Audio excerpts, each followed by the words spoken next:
Hi, and welcome to the Nazareth, Nicaea podcast and vodcast, the show where we look at all things about the historical Jesus, the Christ of faith, and whatever there is in between.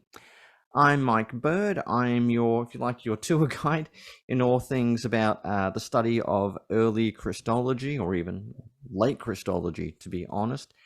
This week, I have the pleasure of interviewing Dr. Bryan Dyer about a book he co-authored with Stanley Porter on the origins of New Testament Christology.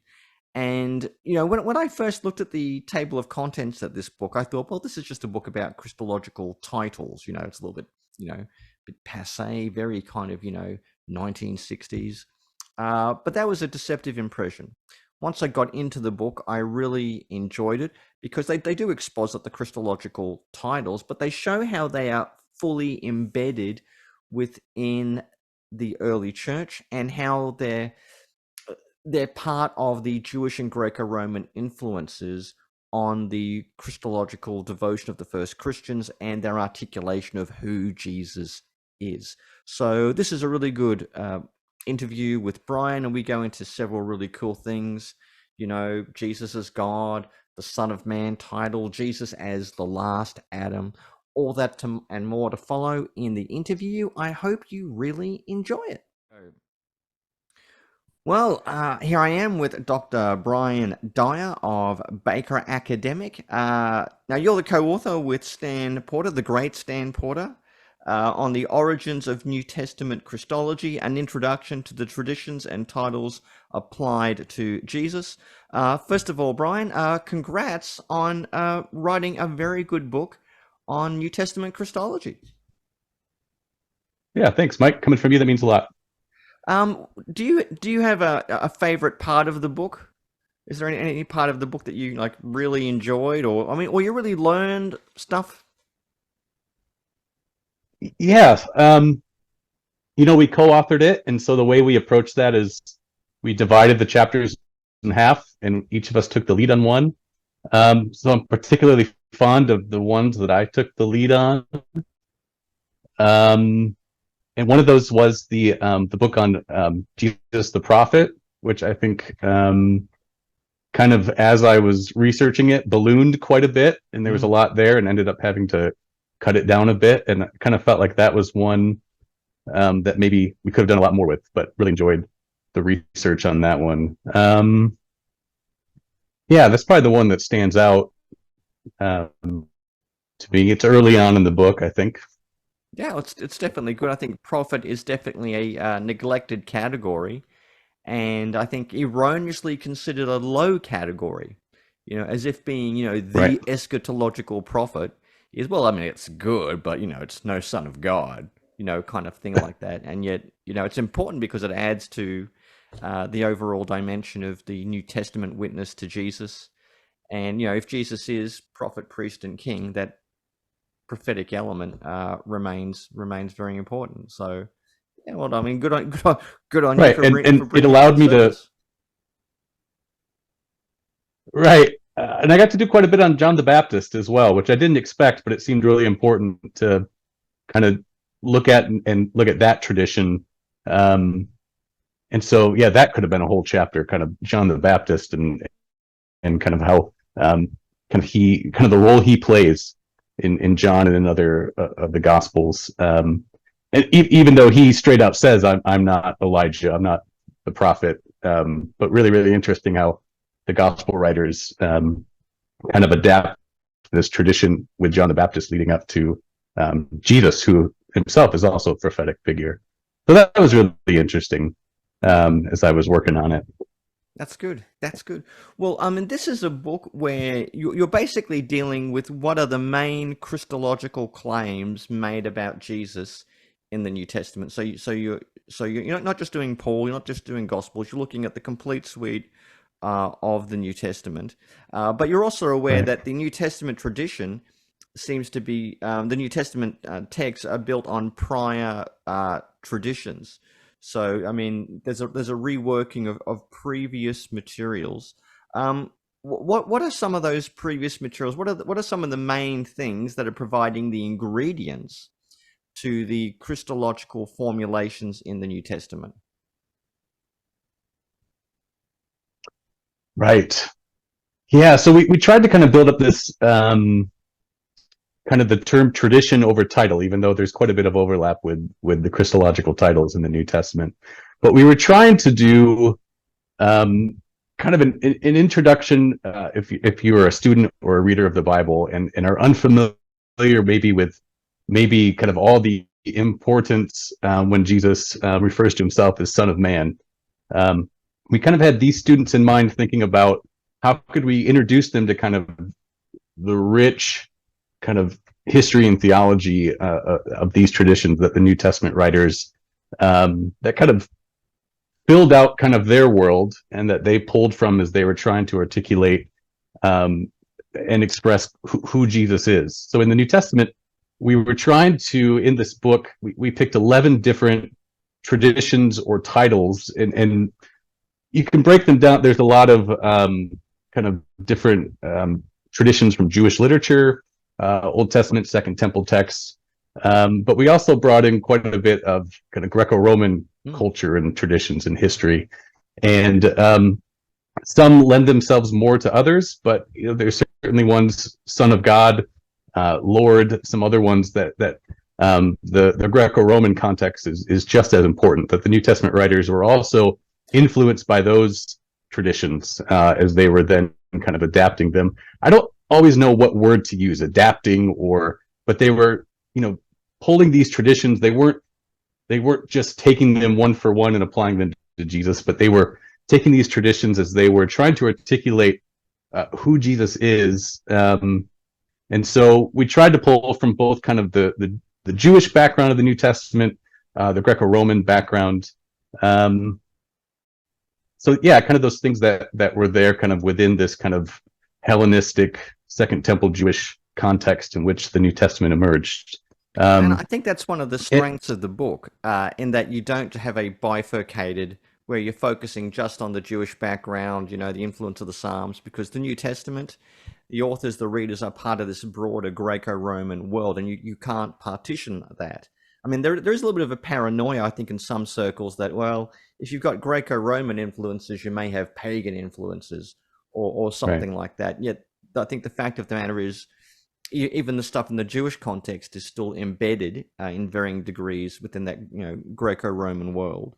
Obviously, with Stan Porter as the co-author, there was not going to be any neglect of anything Greek.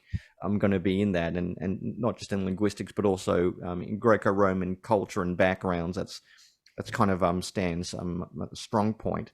So I thought that was a very commendable aspect of the book. When I initially got to the table of contents on the book, I did kind of raise an eyebrow. I thought, oh, we're going back to a titles approach. Because I remember when I read the preface to Larry Hurtado's, one of his books, I think it's The Lord Jesus Christ. He told a friend he was writing a book on early Christology, and his friend rolled his eyes and said, "Oh, great, another book on titles, Christological titles." Because at that time, I think we had a lot of books that were like that. You had, was it Ferdinand Hahn? He did titles. I think there was Charles Moule did one mostly on titles, and maybe Howard Marshall. So in the late 70s, or 60s, 70s, and early 80s, every man and his dog was writing a book on Christological titles, and this is my reading of the situation. Correct me if you think I'm wrong. Then people went away from that, and they wanted to do functional Christology, narrative Christology, Christology from the margins, reception of Christology, and there was this sort of desire to get away from the titles approach, which you could understand. But the problem with dismissing the titles is they are in the New Testament, and they are kind of important because, Son of Man, Son of God. Lord, these are titles, and they are kind of important. So I do like this book because it's not going back to the Christology by titles alone, but I think the strength of the book is it recognizes the titles actually do matter, and you've got to unpack them. Am I providing a good justification here for your approach? Yeah, no, Mike, I have a ton of thoughts on that. But you've kind of hit on something that was a major, I don't know if concern is the right thing, but we kind of went in with our eyes open, knowing that some may look at the table of contents and say, "Oh, a New Testament Christology on titles," and yeah, I almost kind of pushed to not even have titles in the subtitle, just because I didn't want the book to be dismissed Mm. out of hand. But kind of what you're describing is kind of the conclusion I came to, that the titles are important. And you read a lot of kind of like if you read some of the more recent New Testament Christologies, so Matera Yep. and oh now I'm blanking, but I have them all in a pile somewhere. They at some point have to deal with the titles. Um, and the criticism, there's quite a few criticisms, but one is that the titles is not everything, and there isn't inherent Christological import or value in a title itself. And so there was a lot of heavy lifting that these earlier studies were doing with the titles, maybe asking them to do more than maybe what they can do or should do. And so what we were trying to do is situates the title. First off, we thought the titles were a really helpful kind of entryway into the whole discussion for students, right? Who maybe have some familiarity with these titles. And so there's some common ground as they kind of begin their reading on this topic. But also, we were trying to kind of revive the titles approach, but situating it within this is a contribution to a larger Christology of the New Testament. This doesn't encompass all of the Christological significance within the New Testament, if that makes sense. We were trying to move away from saying that what we've written is a Christology and more of a contribution to a more fulsome Christology of the New Testament. And the other thought, I read when I was a MA student, I read Oster Coleman's Yeah. I forget but that's a titleless approach. And it was, for me, given all the problems that book has and criticisms that it has, it for me was one of those few books as you're a student that really kind of it kind of opened up my eyes to a whole lot of really thinking through the Jewish context of the New Testament writers and the New Testament documents, and understanding that there is a whole tradition prior to the New Testament thinking about these things, and of course the New Testament's now applying it to Christ. So for me, the Coleman book was really influential, and so I was kind of motivated as well to honor that book, but also try to do it, maybe situate it a little bit better, and of course update it. That book is about 60 some years old, so Oh, I was wow. motivated by that, but we did try to avoid the pitfalls of the titles approach and try to situate it within the larger discussion of the Christology of the New Testament. So I hope we navigated that well. That was the intent, at least. Yeah, no, I think you do. I think you do. I mean, you can't do Christology by titles alone. Otherwise, you miss out on things like Jesus, such as, being a healer, exorcist, in the Gospels, and you look at how he kind of, mediates on behalf of God, and, all the similarities with, intermediary figures and the like. But the titles are certainly there, and some of them are very prominent. And I guess, like, when I get to any book on Christology, there's certain places I want to go to. When you read a Romans commentary, you want to go to Romans 7. Okay, what does this person do with Romans 7? I went Yeah, straight to it's not Paul. Sorry, I'm just kidding. It is Paul. I don't know. Whatever you think. Go ahead. Yeah, so I went to the Son of Man chapter first of all, because Okay. I got to know, because my idea of, like, is for hell for New Testament scholars would be locked in a room for all of eternity and forced to solve the Son of Man problem.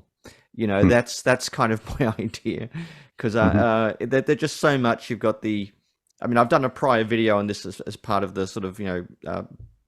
vodcast series. I mean, you've got the Psalm 8 background of, like, Ben Adam. You've got the mysterious one like a son of man in Daniel 7 and its, reception. And then you've got, like, whatever is happening at the Aramaic level as an idiom. Does it mean, is it a circumlocution, someone in my position, that type of thing? So, I mean, can you explain where you come down on the Son of Man issue? Yeah, I saw that Richard Bauckham's book just came out, so I'm fascinated by. Well, volume one of his book came out And he's with changed with his mind on it. He's changed his mind right, on the Son of Man. right, and of course I'm open to changing my mind as well. So I'm very interested in reading that book when it comes out. I'll have to find someone at Erdman's. But yeah, the Son of Man, that's one of those chapters. It's one that Stan took the lead on because Stan's done quite a bit of work in Son of Man. I believe that we focus pretty primarily on Daniel 7 and its reception, right? As kind Yeah. of the primary um, uh, text or traditions through which the New Testament writers are applying to Jesus. I know there's got to be some I don't know what word I'm thinking of. That's not every instance of Son of Man, right? Maybe has an apocalyptic Daniel 7, one like a Son of Man type of background. I believe we categorize it into a couple of different categories, Son of Man sayings, which I'm blanking on now. But certainly understanding there are some uses which is really just referring to a human or emphasizing the humanity of Jesus. But we really tried to kind of hit on Daniel 7, that elusive figure who pops up a couple other places in Second Temple literature, especially for those more apocalyptic type sayings where Jesus is saying something like you will see me in the clouds, or it seems like there's certain kind of I don't know, typology isn't the right word, but there are certain kind of elements that appear there that best find their home or their best kind of contextual backdrop with that Daniel 7 figure. So I think we leaned pretty heavily into that. But I'm very interested in your take on it, or what your thoughts I are. tend to change my mind based on what's the last thing I've read. Right. So, Have you read Bauckham? Yeah. Well, Borkham, he initially, like, this is how he understands 1 Enoch. Yeah. He says 1 Enoch, he used to say 1 Enoch was the exception that proves the rule. Because 1 Enoch is the one place where the Son of Man does receive divine worship. Whereas I'm of the mind, and I think Hurtado is too, is that what the Son of Man receives in 1 Enoch is not divine worship. It's more like political obedience from his subjects.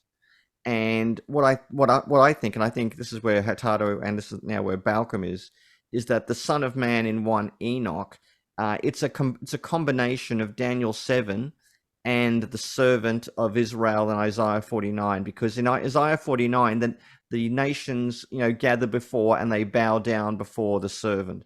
And the language is remarkably similar to what you find in 1 Enoch. So I think Balcom has now gone to Hurtado's view that the Son of Man in 1 Enoch doesn't really receive divine worship. It's not the exception that proves the rule. It's another example of a human-like figure who's in a heavenly and elevated position is receiving some sort of obedience. It might be a type of worship, but it's not divine worship as you might find, say, in Revelation 4 or that type of thing. But that's for another. But I just had a fascinating chat with Richard about how he's changed his mind on a few things. But yeah, I mean, Son of Man is one of the nuttiest problems. In the New Testament Christology, particularly once you get down into the minute detail of things like Aramaic idioms and background, and which ones based on influenced by Psalm 8, which ones influenced by Daniel 7, and the like. But I thought you have a sane and sober discussion of the topic. But there's some other Christological titles, ones that don't normally get a lot of airtime, but you do give some good attention to. Ones like the Last Adam. That doesn't normally come up in the average study of Christological titles. Can you give us the summary of that, or why you decided to include that one? Because that's not normally on the to-do list for most book and Christological titles. Right. Well, that's so curious because it did become such a big issue in the early centuries with recapitulation and other, Yeah, for Irenaeus, understanding Jesus as a second Adam who's, who's essentially reliving the right. Yeah, so the second Adam, I've been influenced quite a bit recently by Brandon Crow's work. Janine Brown has a really good article on creation imagery in Gospel of John, and I think Richard Bauckham had one about animals in the wilderness and Jesus' temptation. So there's quite a few different kind of threads that I was trying to do in that chapter, but it technically would be something like a title, because Paul does refer to Jesus as is it the last Adam or the second Adam? And so, there's just kind of a handful of places where Jesus is explicitly either brought into conversation with Adam or given that title. It's mostly in Paul. Yep. In the Gospels, we get a much more kind of subtle presentation of Jesus, bringing in creation imagery from Genesis or elsewhere. And so what I tried to do in that chapter is I liked that chapter because it demonstrated how different New Testament authors were drawing from traditions. Paul is doing it explicitly, comparing and contrasting Jesus and Adam. The gospel writers are doing it more subtly. So, like Luke, and his genealogy goes back to Adam to link Jesus all the way back to Adam.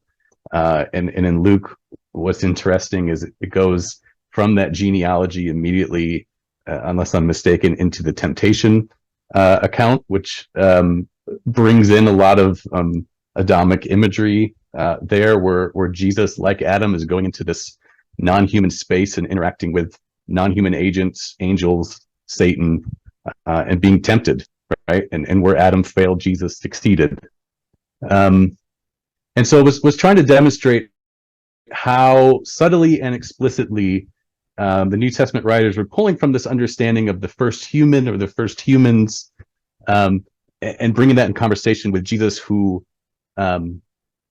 is obedient where Adam was not, or the first human was not, and who brings reconciliation and this whole kind of, you can read different kind of Jewish texts which talk about this understanding of the Messianic age or the last days, where the effects of sin, I don't want to say the fall, because that's, I don't know if that's a concept that may be anachronistic, but the effects of that begin to be reversed or reconciled.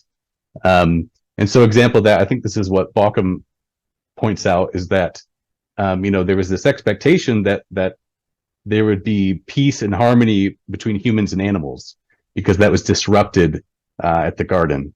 And so Jesus going into the wilderness, and then this mention of him being surrounded by wild beasts, is maybe kind of a reference to this expectation of restoration with the relationship between humans and animals that was undone because of what the first human did, and is now being restored because of what the second Adam or the last Adam did. Now, Paul, of course, blows that up and really fills that out. But yeah, I thought it was an important chapter. I think, yeah. And one interesting thing is that Adam traditions, you don't see Adam very much in the Old Testament. You see it quite a bit in Second Temple literature. Yeah. And so it was interesting to kind of read outside of Genesis. Adam doesn't really appear, or a reference to the first humans doesn't really appear. But in Second Temple, there were some different traditions about Adam. And so it was kind of interesting to research those and understand those, and then see how Paul and others are taking that or placing Jesus within that tradition or conversation. So I thought it was an important one. So yeah. Yeah, I think it's important because it's fairly neglected. It's, when people think of the Christological titles, you get the big ones, Son of God, Son of Man, Lord. Last Adam is not normally, one of the ones that gets a mention, but it's I think you've canvassed very well and brought it to people's attention. Towards the end of the book, you deal with the question of Jesus as God, and scholars like to focus on the how and the when. But as you point out, I think very very ably, it's something of a moot point because all of the titles that you analyze all point to Jesus as a divine figure. I mean, like Son of God, obviously, Son of Man as well, Lord, and talk about several others. But there's a really good quote I want to bring to people's attention. I'll read it out, and it goes like this. We have tried to show that the depiction of Jesus as divine was not a later event, but a reflection of how Jesus was seen by his first and earliest followers. These titles occur within the New Testament, whether in the letters of Paul and the Johannine literature or elsewhere. Thus, the question of when Jesus became God must, we think, be answered this way. It did not just happen early, for example, in the earliest writings of the New Testament, but was a fact built into the very fabric of the New Testament from its earliest traditions. Some of these titles go back to Jesus himself, and if not to Jesus, then to his earliest associates and followers, and from John the Baptist to Paul and other New Testament writers. I thought that's a pretty good summary because, as you point out, there is this sort of view in scholarship that things kind of evolve, that Jesus starts out as a mere human prophet. It's not really to the Gospel of John where you get Jesus, who really becomes a kind of God and in a kind of more Gentile or pagan sense. I mean, that was the view of Morris Casey. Jimmy Dunn had the same thing, but he wanted John's Gospel to still be Jewish. So that was a kind of a view that was pushed forward. But you've pushed back on that one and say no. Even if you focus on the titles on their underlining traditions, you're getting a divine Christology very early. I mean, is that a good summary of where you and Stan are coming from? Yeah, thanks for pointing out that quote. One thing we tried to do that we set up in the introduction is that we were not going to put forward maybe a historical kind of analysis of the development of Christology. Identify which texts are earliest. So we'll look at Mark and we'll look at Paul's Undisputed, and then we'll try to trace some development. But we very intentionally wanted to look at the New Testament canon as we have it, and look at those texts and come to some determinations. So we tried to kind of steer away from this developmental kind of understanding. But having said that, not that there isn't a place for that. There absolutely is. It just was not necessarily what we were trying to do. But I think what we were trying to argue is that when you look at these titles, and in some ways we're in a bad position because we have a certain familiarity with these titles, and there's been such amount of work in scholarship, if you follow it on those titles, that maybe some of the revolutionary aspects of the ways that the New Testament writers, kind of the gall that they had to take this tradition and apply it to Jesus, is rather remarkable. And maybe we can be a bit numb to it. But even like David Capes's work was talking about passages in Paul, which used the word Lord, which was reserved for Yahweh in the Old Testament, is now being used for Jesus by Paul in the New Testament. I mean, that's a remarkable, within the context of early Judaism and monotheism. These are rather bold. I don't know what word I'm looking for. And so we were trying to kind of bring that out, that there's this kind of rich history to these traditions that we need to appreciate before even asking the question of how the New Testament writers then applied them, or whatever word we want to use. But we wanted to stress kind of the high theological, Christological value of what they are doing so early on, even if we want to say just Mark or Paul's letters, or there's kind of like this circular thinking here, and maybe I'm wrong, but we think that high Christology or more kind of Christology, John was probably written later, but we tend to ignore like Hebrews, which has very strong Christological language. I mean, the opening verses of Hebrews, depending on where you date it, but Philippians 2, there are some indications of some very high, again, I don't like using the high and low, but we tend to kind of either dismiss those or put those aside, especially if Philippians 2 predates Paul. I mean, that's very early on, the language that's being used there to apply to Jesus. So we kind of were trying to stress this: when did Jesus become God? And I know you've done quite a bit of work with that question and playing off of that question. We were trying to kind of say that really isn't a question that the New Testament writers, that was kind of settled for them, at least from the examination that we did with the different titles. Some titles lend themselves more to an understanding of Jesus as God, as divine. Using kind of the rubric that you have in your book, the unbegotten or begotten.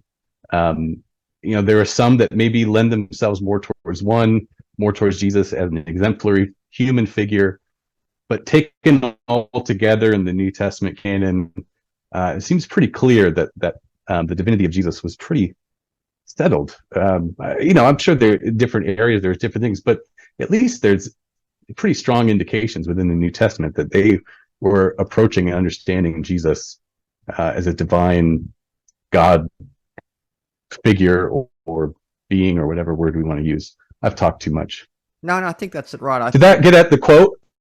Yeah, that's a good exposition of the quote. And yeah, I mean, I think you say exactly that. The sort of the trying to map the when and the how doesn't really matter, because the titles alone are showing how tradition is being reworked around Jesus as a divine figure.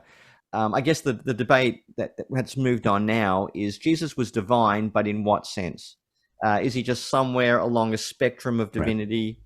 Or is there this sort of, absolute or non-absolute standards of divinity? I mean, that's where I think the debate has kind of moved on a bit now. I mean, I was surprised when I read Bart Ehrman's book, several years ago, where he said he'd kind of moved on from the human Jesus to the evolution. He said, look, after the resurrection, like immediately they thought he was divine, but then he had like the different senses of adoptionist or exaltationist or something like that. But in terms of introducing people to those sorts of issues, I think the book does a great job. It's very commendable.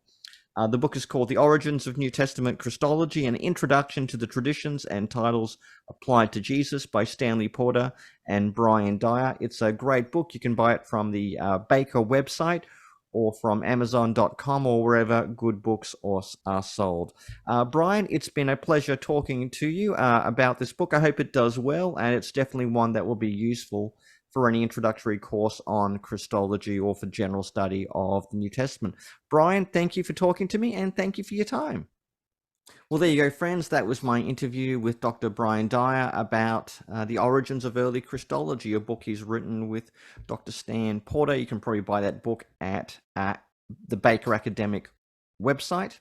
Otherwise, if you're enjoying the show, the program, leave me a review on iTunes or Apple, subscribe, share, or if you're watching on YouTube, leave a comment or leave a question, and I'll do my best to get back to you.